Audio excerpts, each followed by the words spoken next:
Welcome YouTubers, this is Necro Arcanist XIII in association with Bandit 1569, bringing you yet another double episode in Book 1 of the Crusade Chronicles, Hell's Crusade. If you have not yet watched chapters 1 through 15, then do so now to avoid spoilers.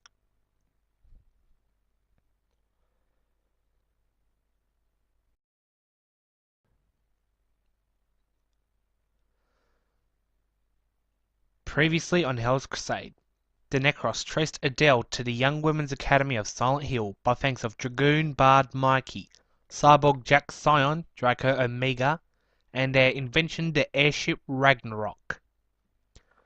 Upon rescuing Adele, her mother, the succubus Shia, ambushed the party and tells them that she planned to sacrifice baby Adele to summon her master into the mortal realm.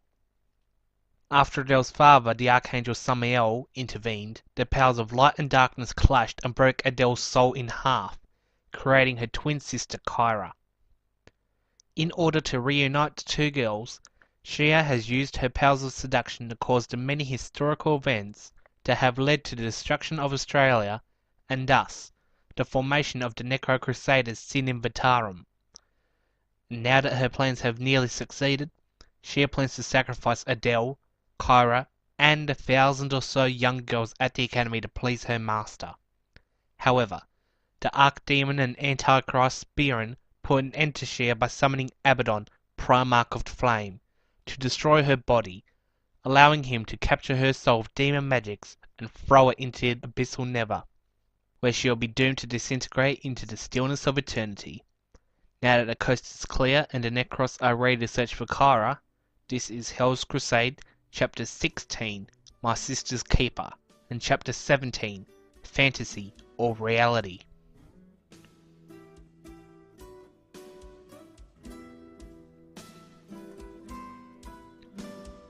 The day after, everybody set out to search for Kyra, but through every method possible, the Necros found nothing. During this search, several months passed without incident. However, one day soon became a joyous occasion, as was the shared birthdays of John and the twin brothers Raziel and Dante.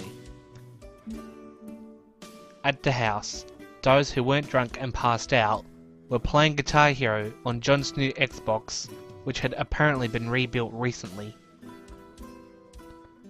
The players used controllers designed to resemble real guitars. Instead of buttons, there were 5 coloured wires that were pressed down onto a magnetic sensor that would identify what strings were held.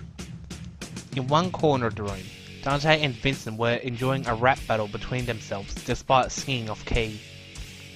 Even though he had to use a dictionary, Vincent proved a surprisingly worthy opponent. In the other corner, Raziel was hiding in the background, even though he was part of the main focus. Adele walked over and leaned against the wall next to him. "Why aren't you enjoying the party?" she asked. "I'm just an antisocial creature," replied Raziel. Adele turned and pointed at Dante and Vincent. "Your brothers are having more fun than you," she said. Raziel looked over and saw that John was interrupting the battle by singing in perfect pitch, which won him the contest, as well as $10 from the two brothers, implying that they had made a bet prior to the battle. "I realise this," said Raziel, "but deep inside, whatever it is that gives people the urge to enjoy themselves like that, it's not a part of my nature. You know that I've never really become blind drunk, engaged in a trial of skill, or had just a few laughs just for the fun of it. I've only done it when I felt it was necessary to do so. When I'm injured, the mind-numbing effects of the alcohol ease the pain. When I've seen idiots gloat about their skill, I challenge them to prove them wrong. The most fun I have is to insult Dante when he acts like the idiot he normally is." "But still, it's your 19th birthday," said Adele. "It wouldn't hurt you to play with the boys for a while. I mean, Stan's just passed out, so they're gonna need a bassist." Raziel turned over to the gamers. Mikey was acting as the lead guitarist, and Luke was on drums. Jack, who was the vocalist, also decided to drop out. "Looks like you can join me then," said Raziel. "You've always had a beautiful voice, Adele. Almost like an opera singer, but with a clear, angelic tone. And almost as eerie as a gothic chorus at the same time." We'll do it together then, said Adele. Your memory helps you sing along as well. Then it's date. The pair went and joined in on the game, just as the Lords of Salem came inside, accompanied by a short red head with large pigtails, wearing a mask shaped like a bird's beak. Okay, listen up, she shouted. Guess who've become a full member of the Lords of Salem? Everybody who was still awake clapped a small round of applause. Archdemon Spearin, who was nearly stumbling over, decided to make a statement, hiccuping between words. Mind me for a minute. For somebody of my stature, I'm a bit of an ironic lightweight. But should you be called the Ladies of Salem? If there are no blokes, then Lords of Salem makes no sense. The five women looked at each other and shrugged. That was a bit of a debate at first, said Chloe, but we decided that even though we have more rights than men, people think we should be seen, not heard. So you thought that if everybody else thought that you were blokes, they'd be more afraid of you, said John. Pretty much. John shrugged indifferently and finished the current bottle before taking one out of Stan's hand, wiping the top of the back of his hand, much to the disgust factor of the girls. Hey, I don't want it to go to waste, said John in his defence. Jack then tapped John on the shoulder. Hey, can you drop me off at the Chancellor? He asked. I got a business meeting in the morning, and I can't have a hangover in this forget session if I'm already there. I thought you quit the CIA, replied John. I said I'd quit when I find a rookie to replace me. Problem is, nobody in this town has any bloody talent to replace me. I had to ship some promising looking guys in from the mainland. They've been travelling a friggin' week now, so I can't quit on them. You're a cyborg though. You can't get drunk, can you? Alcohol does fuel my engine, but it does still affect the living bits of my brain enough to keep me pissed. Normally the CIA only used the part of the brain that affects memory, but I paid extra to keep all they could save. Fine, then I'll drive ya. Zoe suddenly grabbed John's arm. You shouldn't be driving, she said. I actually drive better. I actually drive better drunk, said John. I pay more attention because I know I'm drunk. Besides, I've got a fair bit of tolerance and it filters out quickly. By the time I'm back, I'll be sober. Zoe gave John a quick, anxious glance but eventually let him go, inviting the girls to sit with her at the bar, which was being tended to by Brian. Hey, give me a Bloody Mary, said Sarah. Funny, said Brian. Was that because she was a witch? Actually, I never knew that. I just got hooked on them one night. John and Jack went outside and they were quickly joined by Adele and Dante. Hey, what are you two doing? Asked Jack. I just want to go for a ride, said Dante. I've been inside all day. Me too, said Adele. I think the night air will clear my head a little bit. Whatever, said John. Come on. The four headed into the garage. Where's your boyfriend? Asked Dante. Being outside tonight would suit him better. Well, actually, there he goes, said Adele. She pointed out of the window in the garage door, and Raziel was flying around like a giant bat. He asked me to join him, but I can't see at night, even with the lampposts and military spotlights. The group hopped into the car. Dante lay down in the backmost seat, while Adele lay down in the boot of the car, using a rusted steel pipe to hold the newly installed cover open. John then started to slowly pull out of the garage and headed off. On the way, Dante kept singing, dangling half his body out of the car. Get your head to the bloody window before I roll you up in it, said John. He then turned his attention over to Jack. Guitar Hero and beer, just like the good old days. Jack nodded in response. Last time we played that hard was when the war ended, he said. Think I forgot everything. Well then let me refresh your memory. Hey Adele! Adele was snoring in the boot, and so John shouted. Adele suddenly woke up and she bumped her head on the lid of the boot. Hey, did I ever tell you about the party I had when the war ended? Asked John. No, came the reply.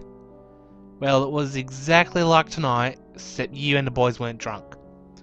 Around 10 at midnight, we had sirens going off. Before the police had showed up, I went outside hearing the sirens going, Turns out it was goddamn Chuck Norris over here sitting on top of his car with a bloody siren strapped to his head. So I chucked a half-full beer can at his head and he fell off and broke his arm. Jack began laughing. I actually remember doing that, he said, just didn't know when it was. The car was now just outside the Chancellor Hotel. John became worried that he could not pull off parking in such a crowded area due to being drunk himself, but Jack was not worried. I'll just combat roll out into the street, he said. Jack opened the door and dived out with almost no grace, hitting his head on the road. John then made a U-turn and drove past Jack. That was more of a combat belly flop if you ask me, he commented as he drove away. So who's the ginger chick? Asked Dante. John looked back and saw Dante standing up in the back seat, dancing like an idiot. John then pushed a button on the car dashboard that raised the roof, knocking Dante down and trapping his head in the window as it rolled itself up. I bloody told you, he said. Anyway, Reggie was an old friend of ours. Turns out she got hit by a car a few years back. She's only just been released by the hospital. The bloody Empire's taken away her home and all her belongings. So when she ran to the girls just outside, she threw her lot in with us for a show of revenge. John went silent for the rest of the ride home, after which he let Dante out the window and went back inside. The next morning, the first person awake was Raziel, who woke up hanging by his feet from the roof. His struggle woke up Dante, who was somehow stuffed into a large pizza box. Oh, sorry we used you as a piñata, stuttered Dante. What was the point? Asked Raziel. I had no friggin' lollies on me, apart from that M&M I had that was shaped like a square. Huh, yeah, I ate that. Raziel deaf stared his brother. What did you say? He asked. Dante got up in Raziel's face. I ate your goddamn M&M, he yelled. You bastard! I was holding on to that until I could find a display case. Raziel struggled free, and the two began crossing blades, waking up everybody else. The first to respond was Luke. What the fuck? You seeing this, Stan? What the? John pulled a keg off of his head. Not now, boys, he yelled. I got a bloody hangover, and I'm gonna bloody give it to you as if you don't shut it. John then put the keg back on his head. It's so quiet in here. Why don't I wear this all the time? Stan noticed this remark. My helmet's quieter, he said. Half of the group began shaking as they woke.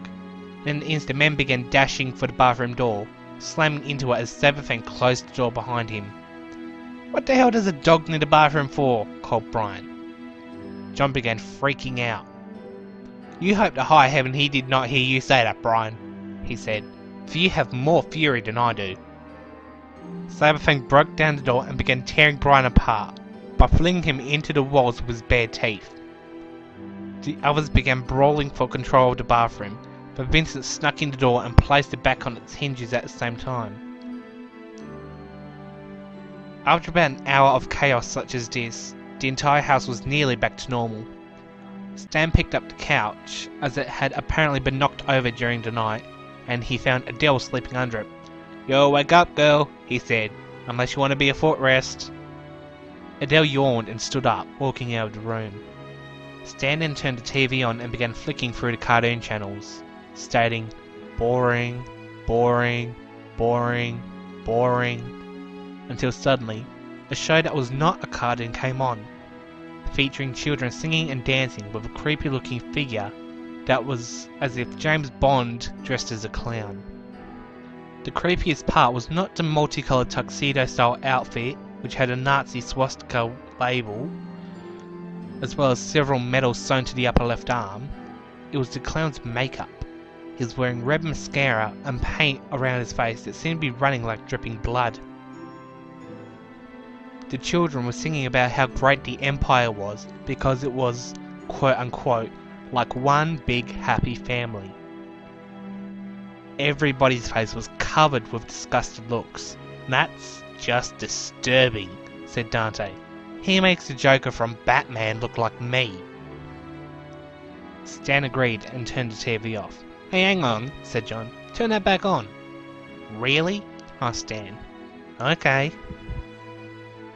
Stan turned the TV back on. Now, the clown was about to read to the children from a blue book. "Now, children," he said, "these are rules about the Empire, and lists all the bad things you should not do. The Emperor becomes sad when you do bad things, and when the Emperor is sad, he makes other people sad. If you want to be happy, then you must do good things to make him happy." "Okay," said John, "I've had enough." Stan turned the TV back off. "Then why the hell do you want to watch it?" he asked. "Because that clown kind of reminded me of Ethan." "Really?" Raziel began to think deeply. "You know, he's kind of right," he said. "Facial features match, voice is nearly the same. However, his hair was yellow, not blonde, but yellow, and the shading was too natural looking to be dyed." Vincent scratched his head and began looking into his little dictionary. "I heard that radiation makes hair turn green," he said. Raziel turned to face Vincent. "You nearly got it," he said. "It's radiation." Raziel turned back to the group, who had puzzled expressions on their faces. "I've been tutoring him on his literacy for the last month," he said. "Before that, Adele taught him to read, and Dante was teaching him to write. He's coming along pretty well. At the rate he's learning, I'd say we will be good enough to go back and finish primary school together in about a week." "You didn't finish primary school?" asked Brooklyn. "None of us did." "That was mostly my fault though," said John. "Before that place was a total fucking death camp. It was just a juvenile hole where the vicious drunks, uncaring monsters and criminals dumped their kids so they could go out with their mates, and not pick them back up until around 10 at night, a week later. I was hoping to get the kids some education, but Vincent was at the very bottom of his teaching standards and he was in the special ed classes, and a lot of them were just getting into fights all the time. Mostly the other kids started it, and so I just stayed outside the school at recess and lunch videotaping all the fights as they happened." "Before you make any smart-ass comments, the principal was a giant pair of douchebags who didn't like me, so he never admitted that my kids were not the problem. Bas tried to fucking sue me when I got him fired for doing drugs in the bathroom stalls. Dan encouraging his 6th grade kid to beat up the kindergartners and steal their belongings to sell on the black market. But I easily outsmarted the lawyer. Never hire a lawyer just because he's Jewish. Anyway, in everybody except Vincent's final year, a massive fight broke out at lunch. Apparently, a kid hated real hard on this girl because her parents were rival gang members. So he torched a new tricycle by dousing it in gas, then chucking a ciggy on it.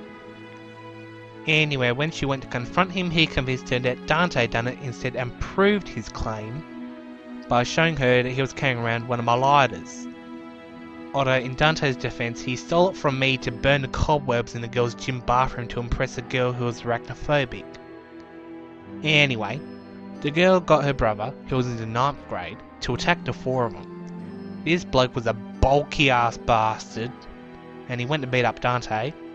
The 5 of them started to argue, but then he said something to Adele, and that actually caused Raziel to push him over.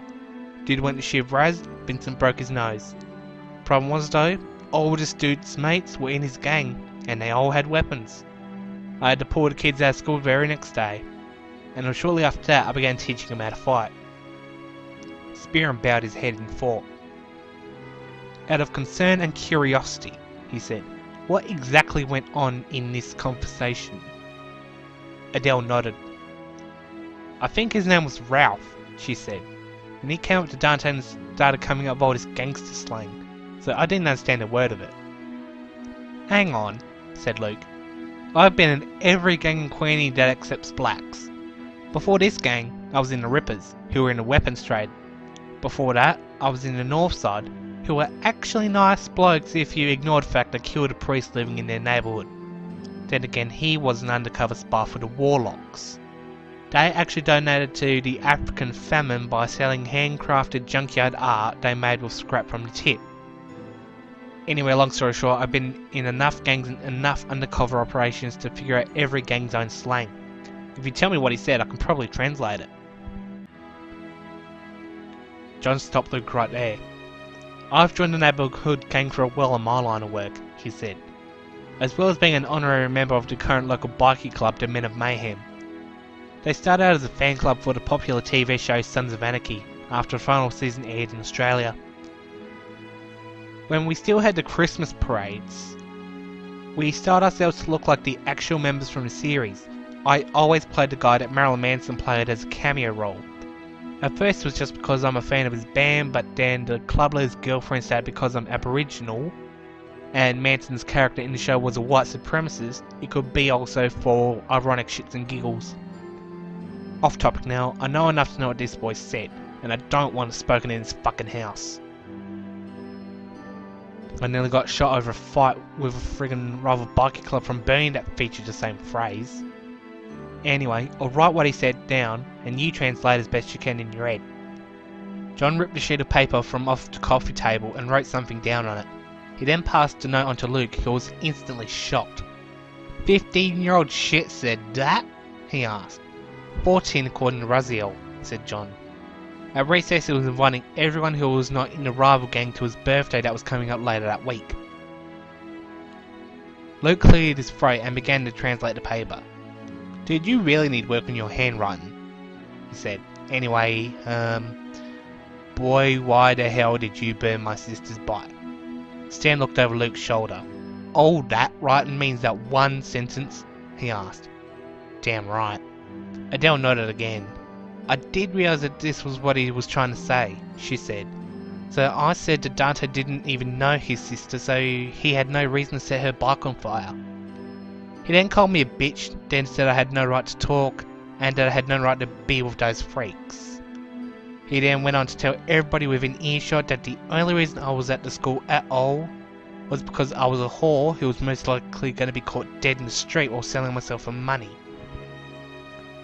The 5 witches were disgusted. He said that? They asked in unison.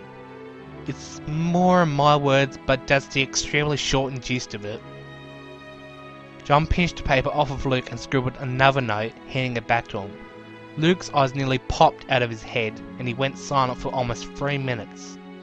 What the fuck? He said. Damn right, said John. I ordered the grade 9 teacher to give me the name and address of the boy's father just to punch him the fuck out. Then he got his mates to burn me house down.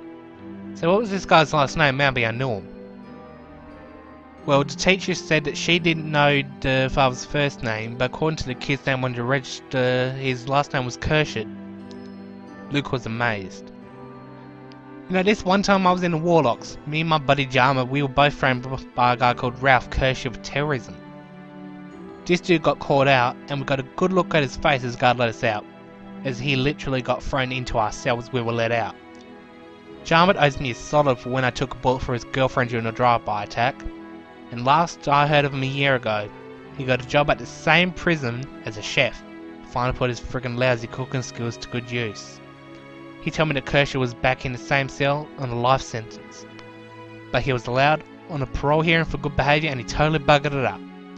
I'm gonna send my buddy a personal note and something to slip into the bastard's food.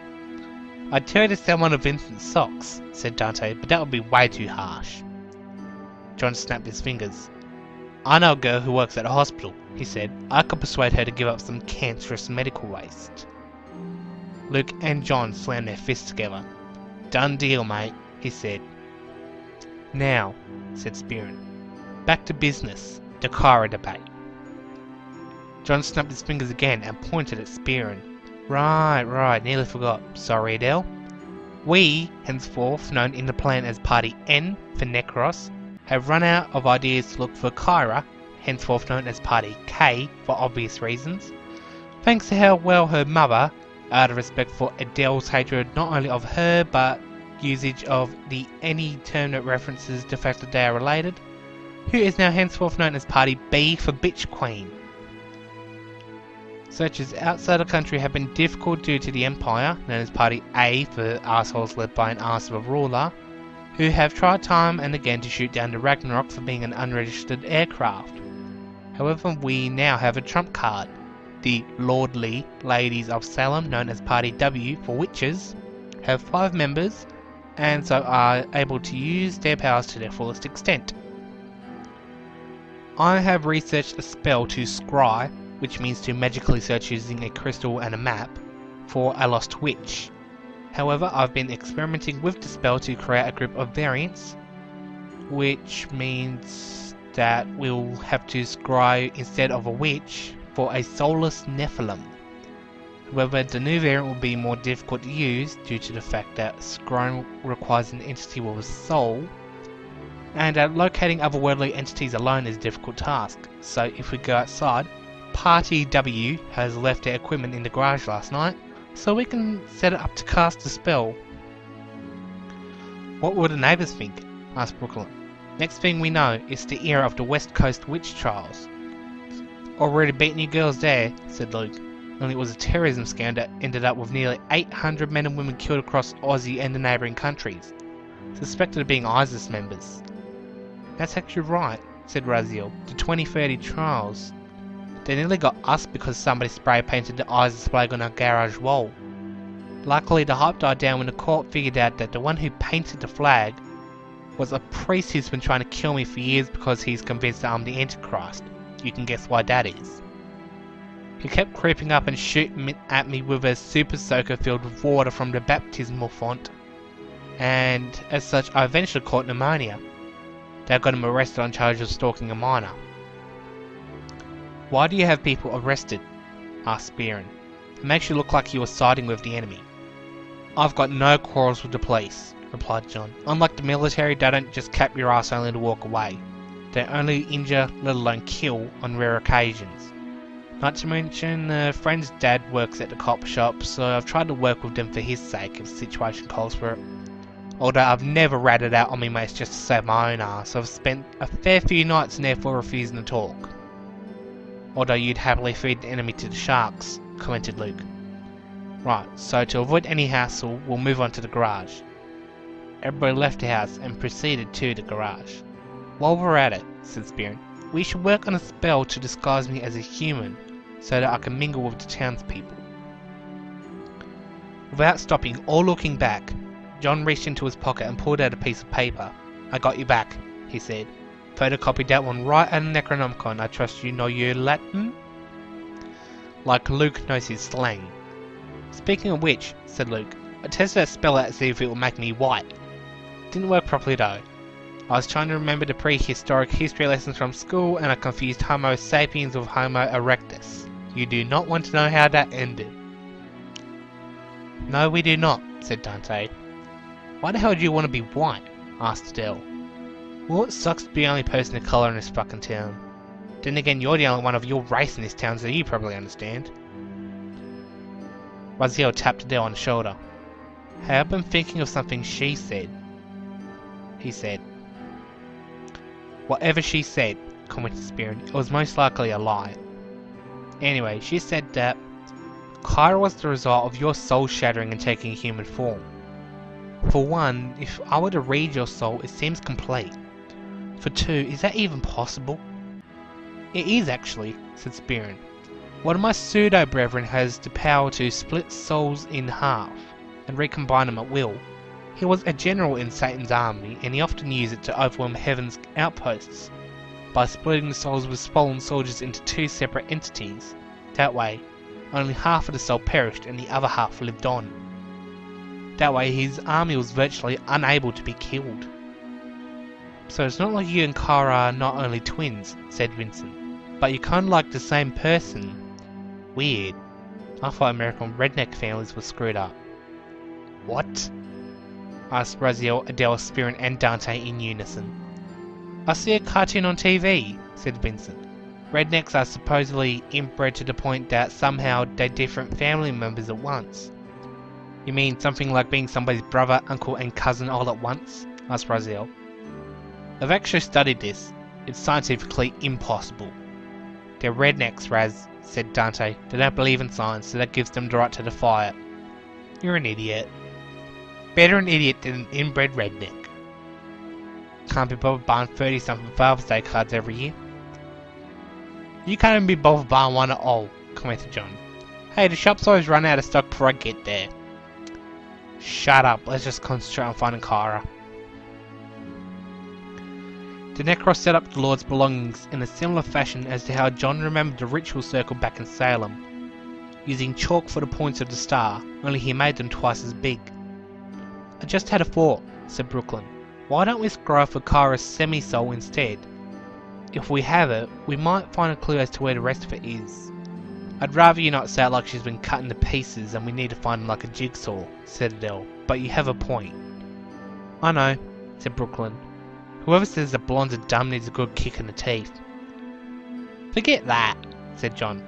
I can kick a guy's ass hard enough that his teeth fly out from the force of impact. In saying that, God knows what Vincent's capable of. Zoe began interrupting the conversation. Alright girls, let's take our positions. Necros as well, added John. What? Yeah, we're helping. Why the fuck do you think the circle of power's so big? The amount of space we have down here? No. Anyway, I know that this form of pagan shamanism revolves around 5 elements. Fire, water, wind, earth and spirit. So in that sense, Spearin and Raziel, Vincent and Fang, Dante and Bob, Brian and Jack, then Adele and myself will be assisting you in casting the spell. Stan can assist with his Sanglemancy if we need it, but Mike will have to sit this one out. No magical quality.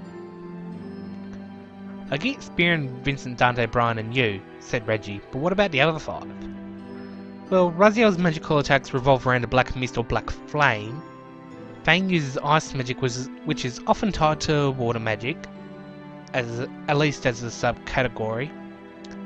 Bob's lightning magic ties in with the air element. Jack was a tough one to figure out, but his cyborg form is metallic and metal is part of the earth, so yeah.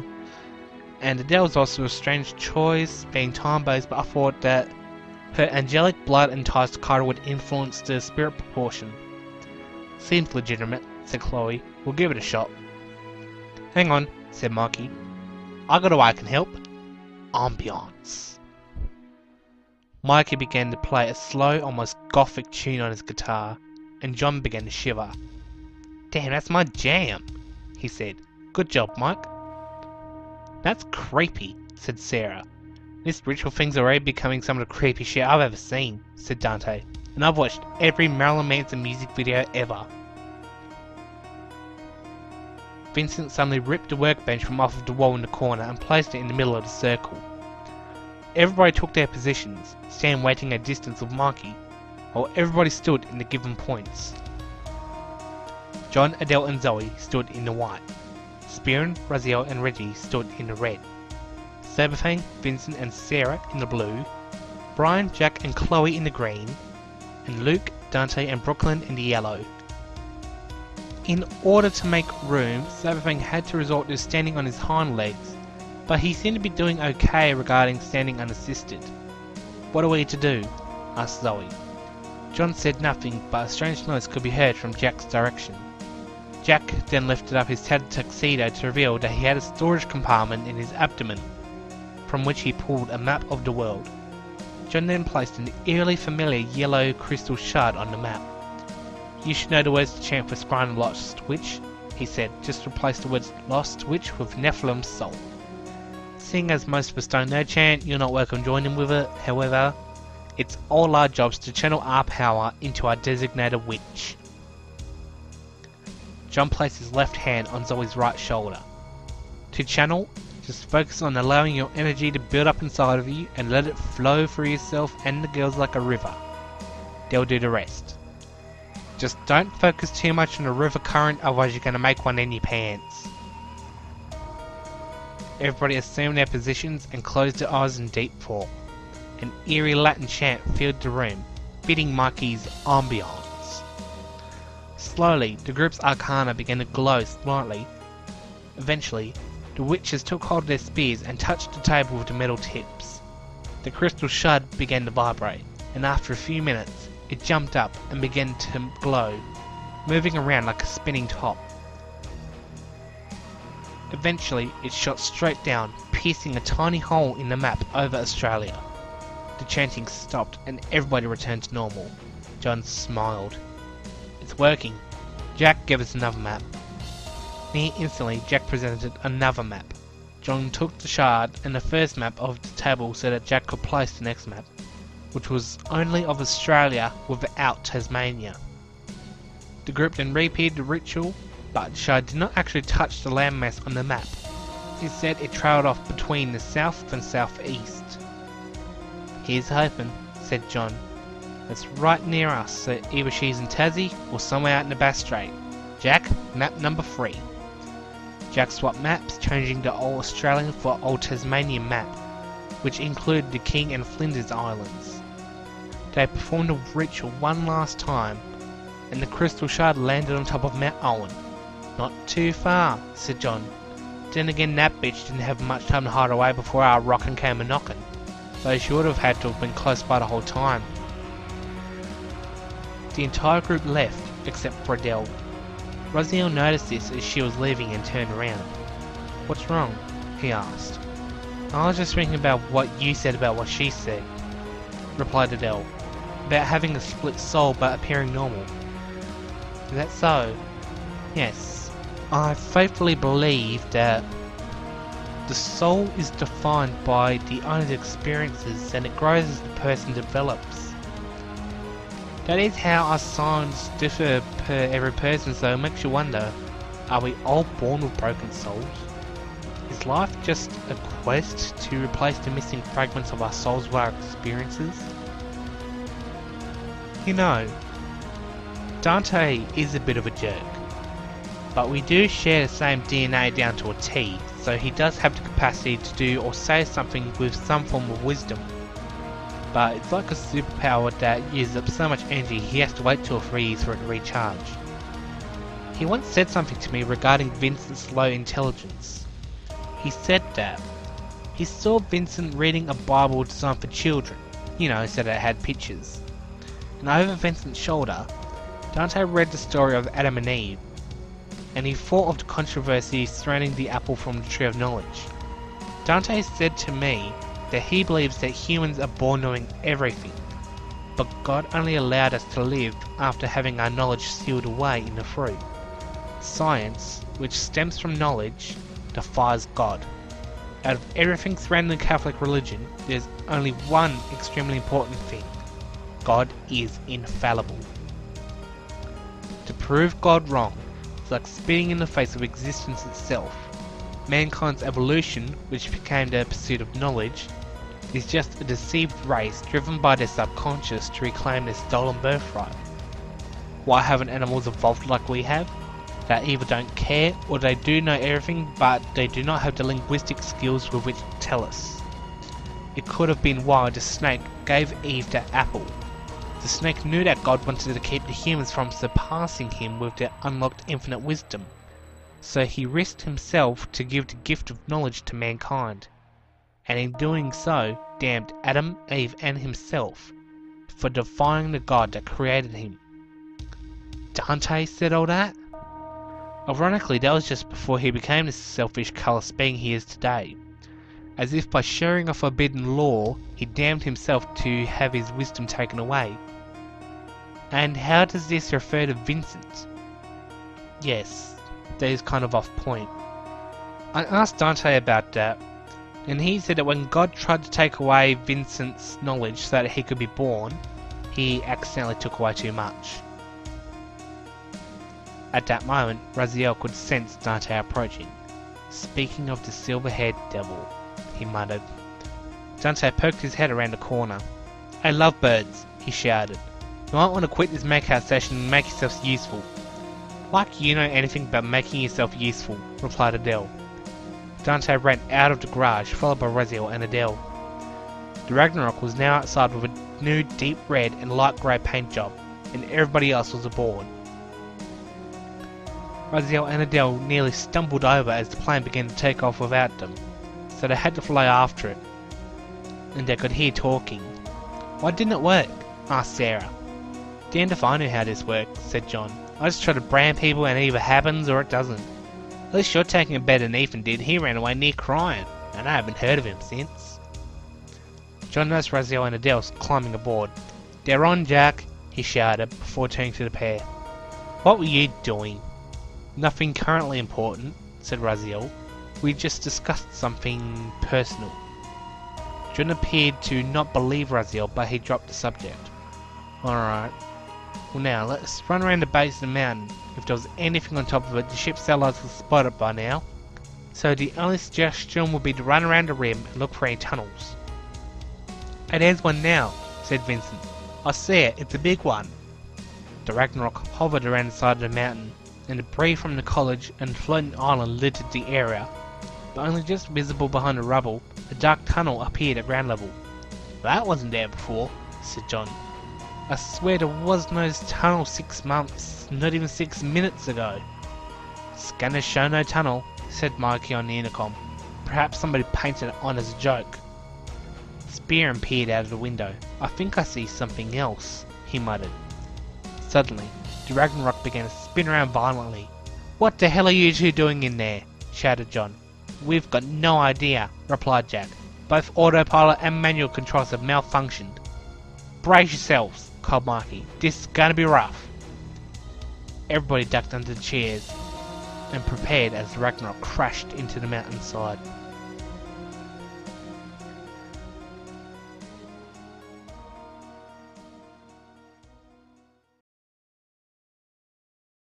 Okay, we'll stop here because this is the end of chapter 16. Looking back through some of the previous chapters, I realised I've left some things out during the lore sections at the end, so I'll bring some things up to speed right now. One thing I left out was the design of the Lord's Asylum, as they all wear different masks while attending ceremonies or in battle. For Zoe's masquerade mask, I just thought it'd be cool really. Brooklyn's blindfold hints that her skill with a spear is that good that she doesn't even need to be able to see her enemy to be able to impale him. Sarah's doll-face mask adds an eerier air to the coven, as many horror fans would agree. The number 2 slot in the creepiest things ever in horror movies are dolls, in between little kids as number 1 and bad acting as number 3. Chloe's pharaoh crown is slightly symbolic, as if you reverse the positions of the L and O in Chloe, you get Cleo, as in Cleopatra. And finally, newcomer Reggie has a plague doctor mask, which was used, unsuccessfully mind you, during the time of the Black Death to prevent the disease from affecting the doctors as they attempted even more unsuccessfully to treat their patients of the epidemic. With Reggie's bird mask and the affinity of fire, it might be said that her design resembles a phoenix, given that with the addition of a 5th red-headed member, the Lords of Salem are now resurrected to their full powers from the ashes of their previous redhead, Morgan, who was dead. Now, the Ragnarok, cool looking as she may be, is actually based off of the airship of the same name from Final Fantasy VIII.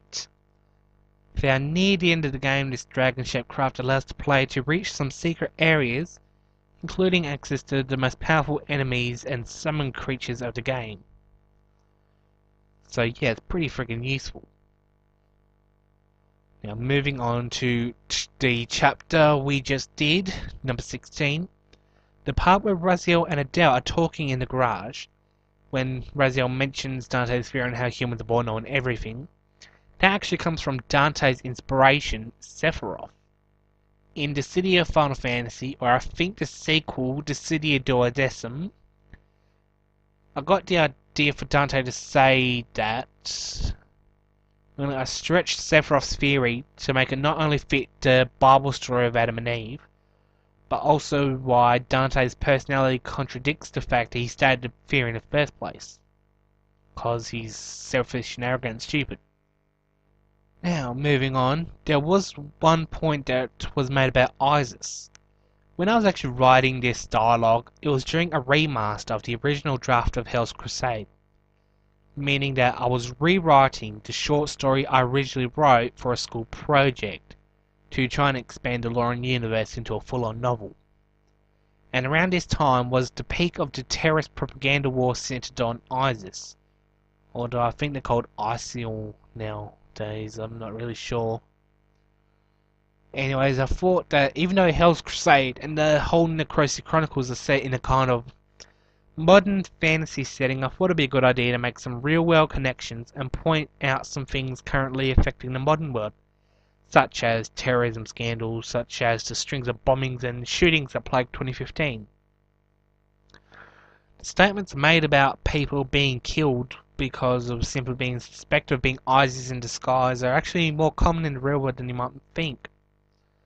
And in more second and third world countries that have higher levels of religious superstition than the others, there are also repeats of the famous Salem witch trials going on today, as per Brooklyn's joke about the West Coast witch trials. Anyways, I'll leave music credits for chapter 16 until the end of this audiobook. So for now, please enjoy chapter 17.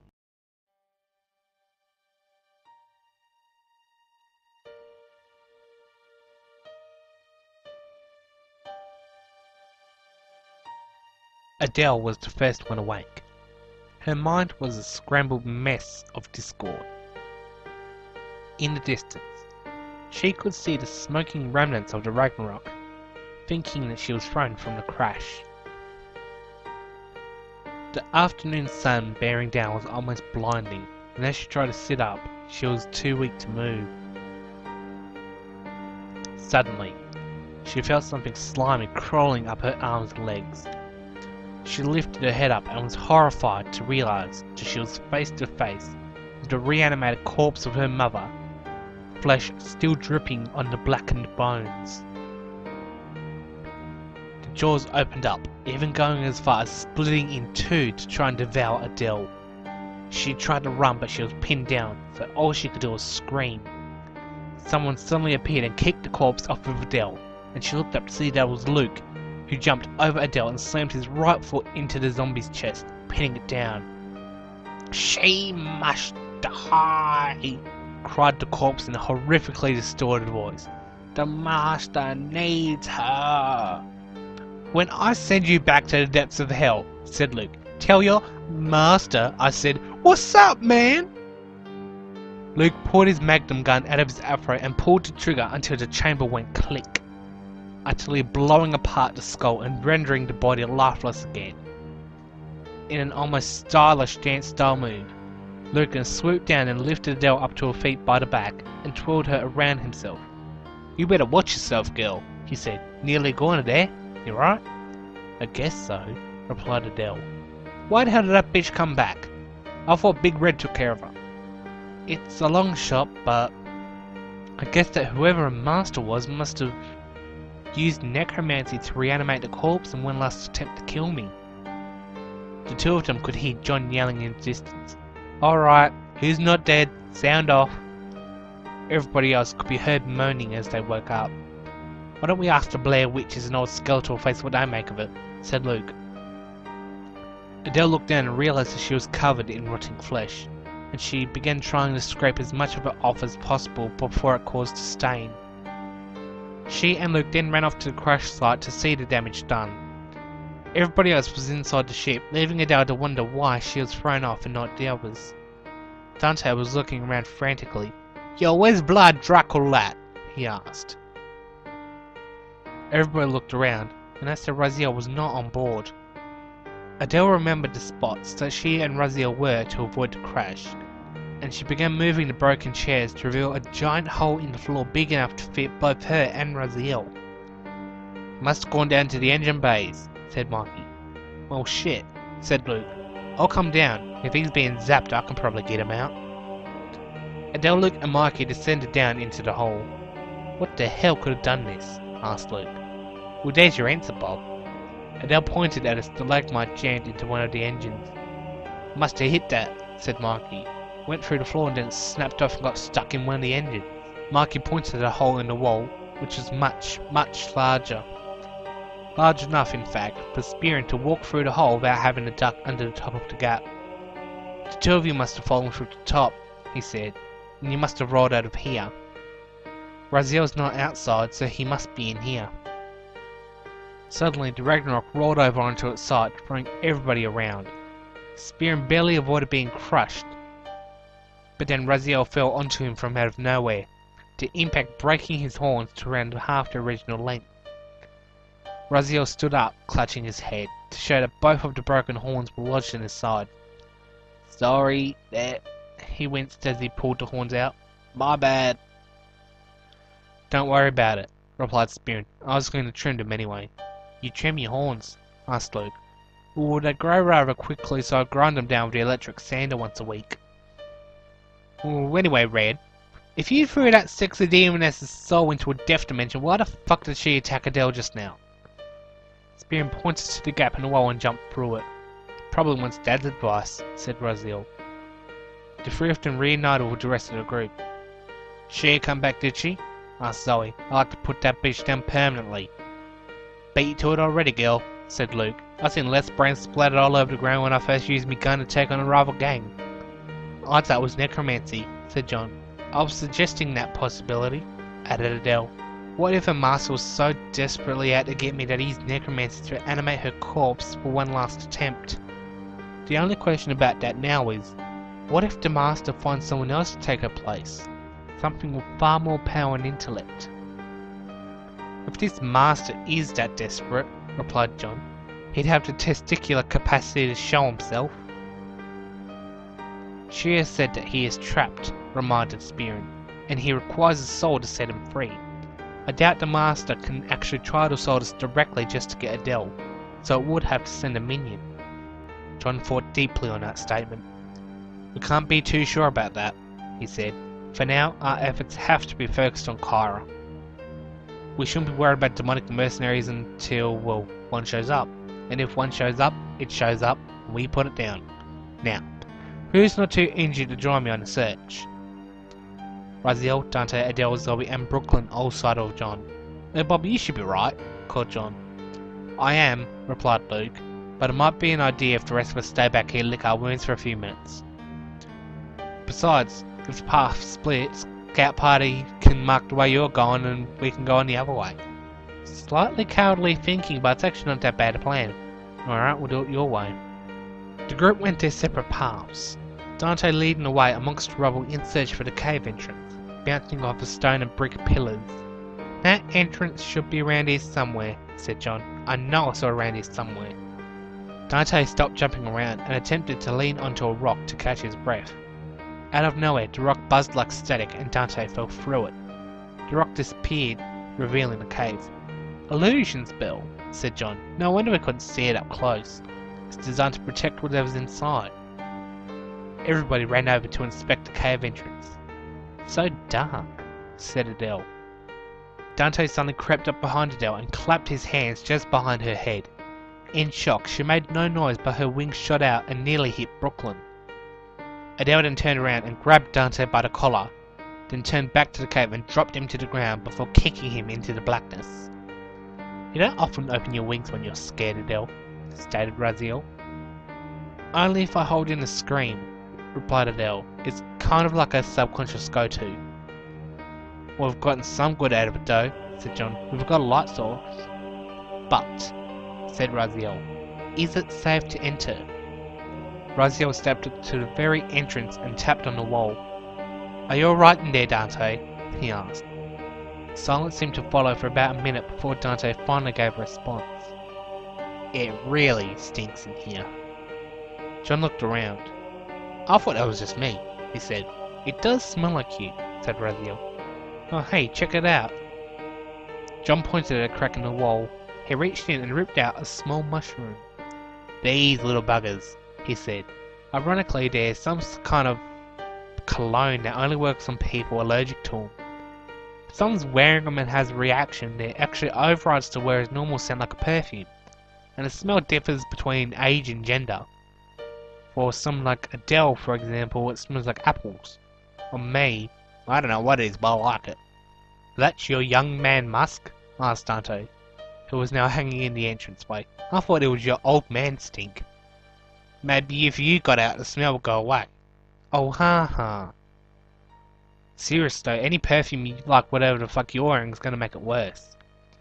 So is there any side effect to this? Asked Zoe. Well, if you wear it and fall asleep, it becomes a hallucinogen and fucks your mind up. Then again, that might just be me, but it definitely ain't gonna help you sleep. John quickly tucked the mushroom into his pocket. Gonna save this for later. Anyway, let's just go on, said Adele. Kyra awaits us. The group disappeared into the cave, saved from any dangers by Adele's illumination. I'm surprised at how well my wings work as lighting, commented Adele. Talk about a girl who lights up the room, said Dante. I'd say we could see the end of this bloody tunnel if it weren't curved, added John. Suddenly, a small quake rocked the ground. Bloody hell, exclaimed Dante. What the hell did Vincent eat? He's not even here, said Raziel. And we don't talk behind your back. Suddenly, John's phone began to ring. Yo, he said. Hey, it's Bob, came the reply. We're about to run in after you and the cave collapsed. Vincent's trying to clear it, but his arm's in a sling. Alright. Keep him calm, everyone's alright in here. The cave's splitting up like I thought, so we're gonna stay here for a moment and try to figure out how to move on. We only got one light source and we can't cut it down in half. Right mate, see you later. As John hung up, Dante noticed something on the wall. Hey Adele, tilt yourself a tiny bit to the right, he said. Why's that? Asked Adele. I'm trying to look at this picture on the wall. Picture? Asked John. John stood next to Dante and inspected the picture. It's Aborigine artwork, he said. They didn't have scripted language, so they used pictures to tell stories. What's this story then? Asked Raziel. I hope it's one about the first Tassie tiger, said Dante. That one's my favourite. John gave Dante a disappointed glare, then he went back to the artworks, giving Adele instructions as to where to shine her backlight. This went on for over half an hour before John reached the end. What does it say? Asked Zoe. From what I can tell, said John, the story goes along the lines of... Raziel suddenly interrupted John. In these times of moonrise, men with skin white like clouds in the sky sailed on giant houses in the sea. They brought fire wands and tamed animals that looked like the wild dingoes, as well as stranger creatures no tribe has ever seen. Some were large and the white men sat on their backs to move fast like the winds. Others were small and ate the herbs and grasses that we and the wild animals ate. The white men decided to take our land away from us, hunt our animals to death so that we had no food. They killed our warriors who tried to defend our tribes, and they built large homes out of wood and stone. As I tell what has become of our people, I bear a message to those of my tribe who escaped the evils of the white man and their power to take over the land and the sea. They kill our men, they take our women and children and work for them. Among the white men, there were a number of them who take the women and children to do terrible things to them. I have seen what they do, and even if I knew how to say it, I cannot bring myself to say what evil it is. Just know, beware the free of all sight. I have learned the white man's words, and written them in their language for all to know. The free of all sight? Asked Brooklyn. I cannot tell what it is, said Raziel. The part of the world that is supposed to give the name has been destroyed. What icon did they use for this group? Asked John. It's multiple symbols, replied Raziel. There are 3 straight lines and a picture of a person holding them over his hand. What makes it unique is that this person is depicted with an eyeball for a head. An eye? Asked Dante. Yeah.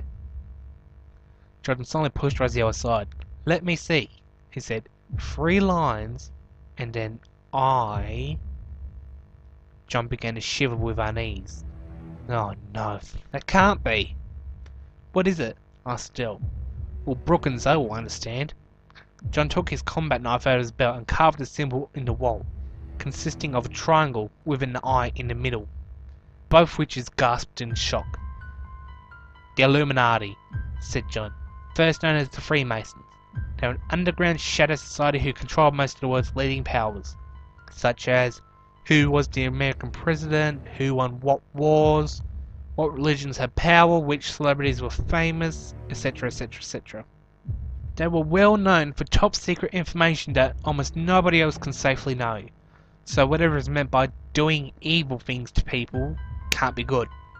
Although my all-seeing eye for conspiracy theorism, no pun intended, points towards bioweaponry experimentation. Dante began pointing out something on another wall. "Hey, I think there's more to this," he said, "but there's vines covering it." Dante jumped up and cut down the vines, allowing John and Raziel to figure out what else was recorded. "This seems to be somebody else's work," said Raziel. "This may be after the first one, as it also includes English words, probably for the terms that the Aborigines didn't have." John began reading the paintings. "I am the last of my tribe. The writings that take place before this mention the Three of Olsight, whose true name written in the white man's language is the Illuminati, have been doing evil things to captive prisoners. Women and children are subjected to torture. The white man uses needles filled with liquid to change to prisoners, who they call subjects. The white man says that captives are being turned into what they call bioweapons, but I do not know what this is. However, I have seen a man stab my sister with a green needle. Her skin started to bubble like the white mist that grows on the ocean water. And then the man took her to a place, a short walk from my prison. Inside, it looked like there were many people like her, but their bodies were joined together to create one giant monster." John pointed out an octopus-shaped figure painted in red. "I called this creature the Wall of Demons, as only the dark spirits who wish to hurt our people would want to create such a beast. I escaped and returned to my village only to see that the Wall of Demons was there, and it devoured the white man and those of my tribe alike. It started to grow, as if those it ate were joined to it like my sister was. It was as if the meat was liquid, and pieces of bones could be seen flowing inside of it like a river. It did not seem to like the sunlight, so it ran away. I hid from the white man in this cave, but now I hear it screaming as I hide. I fear I have entered its lair, and now I will become one with it. Beware the Wall of Demons. Run outside if you can. I would prefer to be killed by the white man before becoming a demon inside this cursed mountain." At that moment, a scream that boiled, curdled, and froze the blood at the same time echoed throughout the cave system. Raziel immediately began looking around him, apparently using his true sight. He eventually stopped at a wall and slowly tracked towards the pathway that the group had entered the room from. "Holy Mary, Mother of Christ, big one," he said. Suddenly, within Adele's light, a mass of skin and flesh, blood and bone came barreling down the path, shooting out globs of its own flesh at the ground to pull itself forward. John was the most shocked person of all. "Now kids, I know you've never heard me say this," he said, "but let's get the fuck out of here." John sped off in the opposite direction as fast as he could. Everybody else except for Dante followed suit. Instead, Dante drew his sword and prepared to fight. John suddenly raced back in and grabbed Dante by the leg, only just beating the demon wall to it, and dragged him off kicking and screaming. "Hey, let me at it," said Dante. "I'll feed you to it if you don't stop kicking me," replied John. As the group ran, the demon wall was seen to be getting closer. Dante could see inside the beast's giant mouth. The half-rotten corpses of its more recent victims acted as a tongue that threatened to grab him and drag him down to hell. "On second thoughts," said Dante, "discretion is the better part of valor." "Good to hear it," replied John, as he tossed Dante over his head, throwing him far ahead amidst the others. John trailed behind intentionally, throwing random spells, including the universe-sundering apocalypse and destructive gigagraviton. However, they had almost no effect. "Damn it, it's like Gilgamesh all over again." The demon wall suddenly shot out a massive, thick tendril of its own body at John, who narrowly avoided it. 3 more shot out of the beast's mouth, and John was dodging them with an unusual grace. John jumped over the last tongue like a hurdle and caught up with the others. "Did you take ballet lessons or something?" asked Dante. "No, I'm just trying not to get fucking eaten," replied John. The wall was bearing down, poised to strike. It shot out 2 massive tongues. A decomposing hand emerged out of one and latched onto Dante's hair, bringing him down to the ground and dragging him towards it with its horrific scream. The second tongue split open to reveal a set of teeth, and it grabbed onto Adele's left leg, dragging her away. Raziel came to a stop, skidding across the ground to make a small pile of dirt that he kicked off and gave him momentum. As he came running, Dante and Adele reached out to Raziel, but he ignored the two and jumped up to the roof of the cave, kicking off of a loose rock. The rock fell onto the beast's head, stunning it long enough to let Dante go and forcing the first tongue to retract, but the second tongue was more persistent, greedily clinging on with a disgusting slurping noise.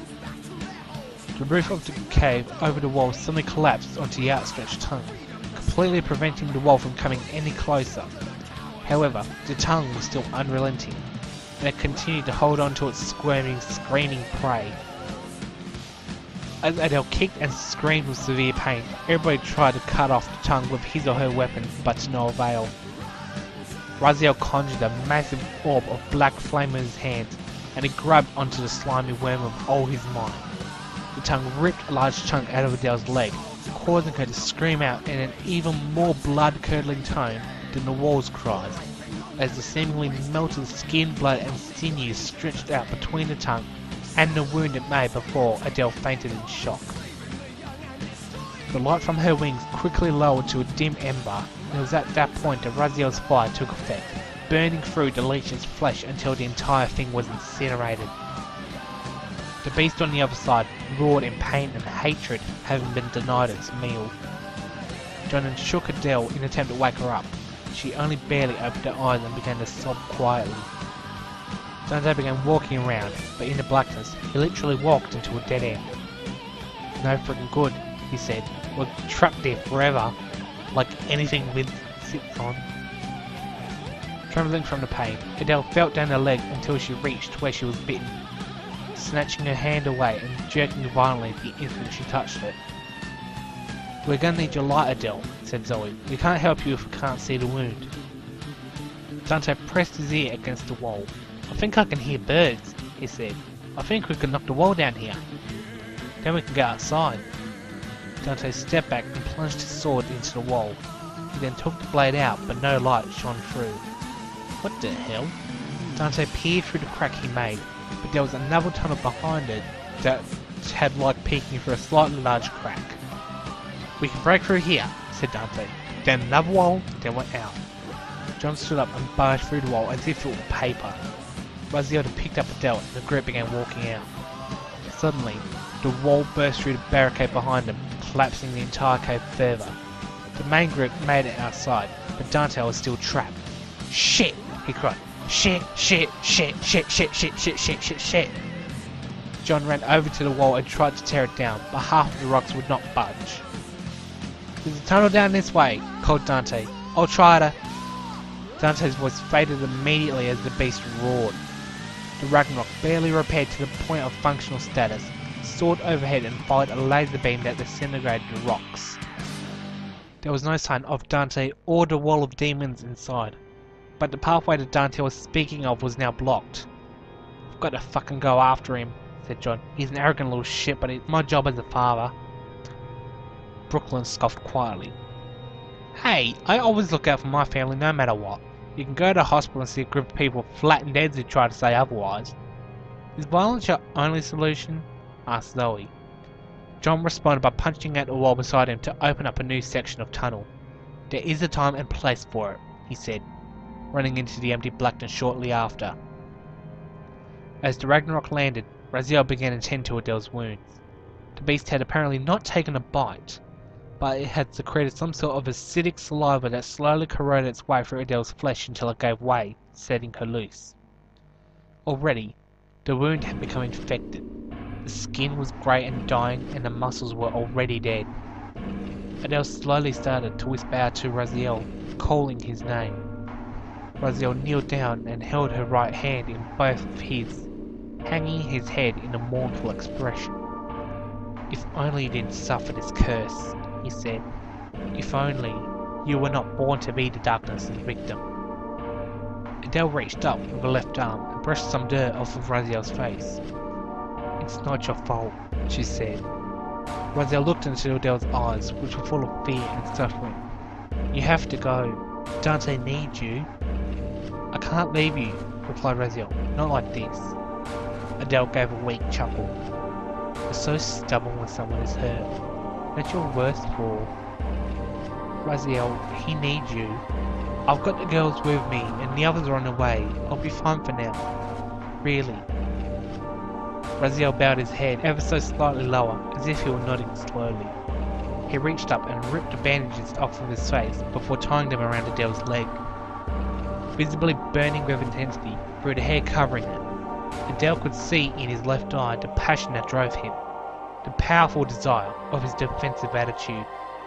If John can fight his way through a doomsday machine with injuries that will kill a man from the intense pain, continued Adele, then perhaps I must take his example and fight through this.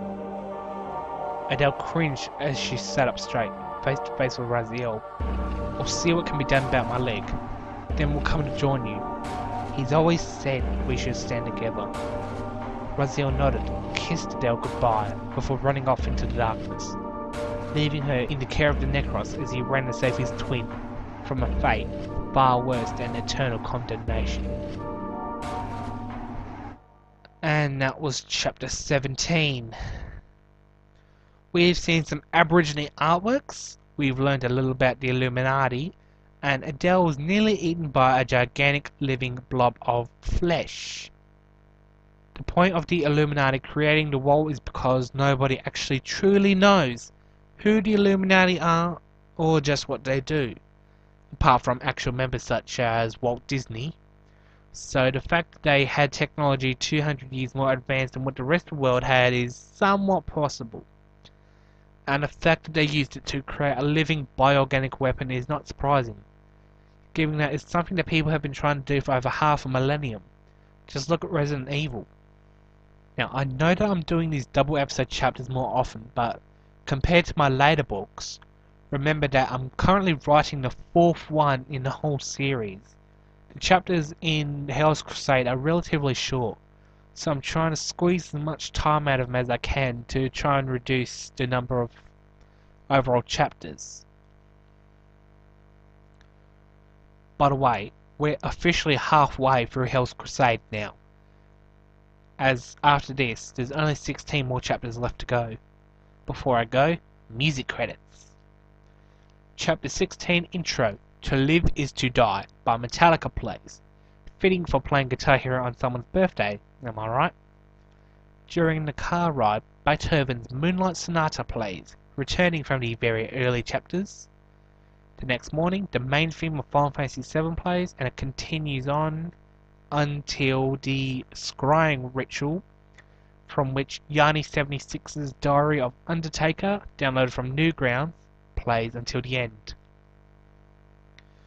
Chapter 17 Intro, First Winter Snow by Carphon plays. Another song that I downloaded from Newgrounds. I think it fits because, while not officially stated, as far as I can remember, this time period in Hell's Crusade actually takes place around early winter, when it's just cold enough for it to start snowing. It doesn't actually snow often down here in Tasmania, but it does every now and again. When John's group reaches the cave, Grim Reaper Lullaby by Coxcur returns. Remember, that's another Newgrounds song, there's a lot of these. When the group discovers the cave paintings and learns the terrible secret behind them, Beyond the Wasteland from Final Fantasy VII Advent Children returns. When the Wall of Demons appears and during the chase scene, Run to the Hills by Iron Maiden plays. Fitting because it's about the Native Americans being run off their land by British colonists, just like the Aborigines and the British colonists. Not to mention, if you're being chased by a living pile of human flesh whose sole desire is to devour everything in its path, you don't want to run to the hills yourself. And during the outro, when Dante is separated from the group, Clockwork Little Happiness from Silent Hill 3 plays.